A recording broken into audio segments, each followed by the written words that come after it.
किसी छोटे से शहर के रेलवे स्टेशन पर एक बूढ़ा भिखारी रोज बैठा करता था। उसका जीवन काफी कठिन था। न कोई घर, न परिवार और न ही कोई उम्मीद। वह स्टेशन पर आने जाने वाले यात्रियों से भीख मांगता और उसी से पेट भरता। उसका पहनावा पुराना और फटा हुआ था, दाढ़ी बढ़ी हुई और शरीर पर थकावट साफ झलकती थी। लेकिन उसकी आंखों में अब भी थोड़ी सी मासूमियत और उम्मीद बाकी थी।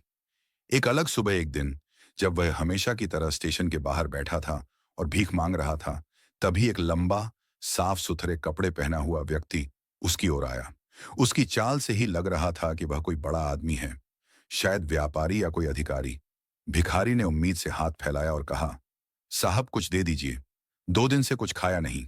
उस व्यक्ति ने उसे देखा, कुछ देर चुप रहा और फिर कहा, तुम हमेशा मांगते ही रहते हो, क्या कभी किसी को कुछ दिया है? भिखारी थोड़ी देर चुप रहा, फिर बोला, साहब मैं तो भिखारी हूं, मेरे पास देने के लिए कुछ नहीं होता, मैं क्या दे सकता हूं? व्यक्ति ने गंभीरता से कहा, जब तुम्हारे पास देने को कुछ नहीं, तो मांगने का भी कोई हक नहीं। मैं व्यापारी हूं, लेन देन में विश्वास करता हूं। अगर तुम्हारे पास मुझे कुछ देने को हो, तभी मैं तुम्हें कुछ दूंगा। इतना कहकर वह व्यक्ति ट्रेन में बैठ गया और चला गया। चुभती हुई बात उस व्यक्ति की बात भिखारी के दिल में घर कर गई।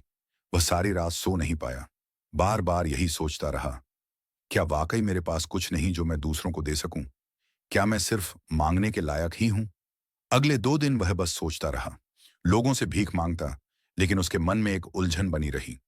एक नई सोच की शुरुआत तीसरे दिन, वह हमेशा की तरह स्टेशन पर बैठा था।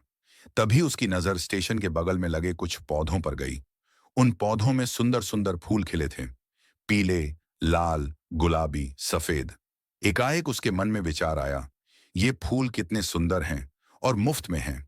क्यों ना मैं इन्हें उन लोगों को दूं जो मुझे कुछ देते हैं।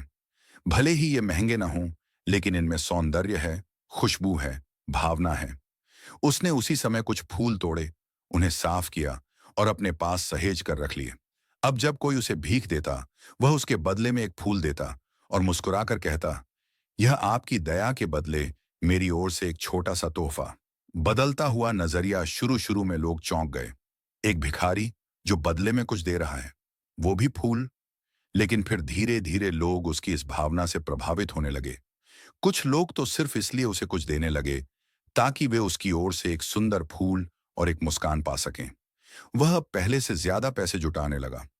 कुछ स्थानीय लोग उसकी बातें सुनकर प्रेरित हुए और उसकी मदद करने लगे। एक कॉलेज छात्रा ने उसके लिए एक छोटी सी टोकरी दी, जिसमें वह फूल सजाता। एक दुकानदार ने उसे रोज ताजे फूल देने का वादा किया। अब वह केवल भिखारी नहीं रहा, वह स्टेशन का फूल वाला बाबा बन गया। समाज में बदलाव उसकी कहानी स्टेशन पर आने जाने वाले हजारों लोगों को छूने लगी। लोग उसकी सकारात्मकता, उसकी सोच और उसके देने की भावना से प्रेरणा लेने लगे। एक दिन वही लंबा व्यक्ति फिर उसी स्टेशन से गुजर रहा था। उसने देखा कि अब वह बूढ़ा व्यक्ति एक साफ जगह पर बैठा है। सुंदर फूलों की टोकरी उसके पास है और वह हर किसी को मुस्कुराते हुए फूल दे रहा है। वह व्यक्ति मुस्कुराया और पूछा, याद है मुझे? भिखारी ने सिर हिलाया और मुस्कुराकर कहा, आपकी कही बात ने मेरी जिंदगी बदल दी साहब। आपने मुझे समझाया कि जब तक हम दूसरों को कुछ नहीं देते, तब तक हमें मांगने का भी अधिकार नहीं। तब मुझे एहसास हुआ कि देने के लिए दौलत नहीं, भावना चाहिए। व्यक्ति ने भावुक होकर कहा, तुमने तो एक बड़ा सबक सिखा दिया। असली दौलत तुम्हारे पास है, दिल की दौलत। सीख जो हमें मिलती है, इस कहानी से हमें एक बहुत बड़ी सीख मिलती है। देने के लिए अमीर होना जरूरी नहीं, भावना और सोच का बड़ा होना जरूरी है। हर व्यक्ति के पास कुछ न कुछ होता है जो वह दूसरों को दे सकता है। चाहे वह एक मुस्कान हो, एक सहारा हो या एक फूल।